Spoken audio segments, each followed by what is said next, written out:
നമസ്കാരം. കേരളീയം എന്റർടൈൻമെന്റ് ന്യൂസിലേക്ക് സ്വാഗതം. മത്സരാവേശം അതിന്റെ മൂർധന്യത്തിൽ നിൽക്കുമ്പോൾ ഷോയുടെ ആരാധകരെ സംബന്ധിച്ചിടത്തോളം നിരാശ പകരുന്ന ഒരു സൂചന എത്തിയിരിക്കുകയാണ്.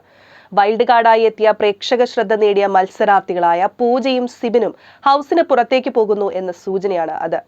ഏഷ്യാനെറ്റ് ഇത് സംബന്ധിച്ച് പ്രൊമോ പുറത്തുവിട്ടിട്ടുണ്ട്.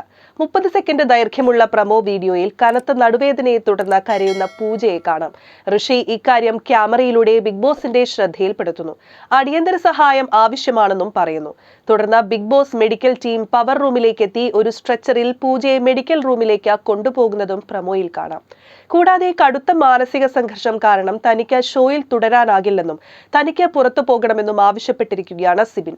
തൽക്കാലം ഒറ്റയ്ക്ക് പോയിരിക്കൂ, ഹൗസ്മേറ്റ്സ് ആരും സംസാരിക്കാനായി വരില്ലെന്ന് പറഞ്ഞ ബിഗ് ബോസ് സിബിനെ സമാധാനിപ്പിച്ചു വിട്ടു. സൈക്കോളജിസ്റ്റുമായി സംസാരിക്കാനും സിബിന് അവസരം ലഭിക്കും. ഇതിനെ പറ്റിയുള്ള കൂടുതൽ വിവരങ്ങൾ വരും മണിക്കൂറുകളിൽ മനസ്സിലാക്കാം. Entertainment desk, Keraleeyam.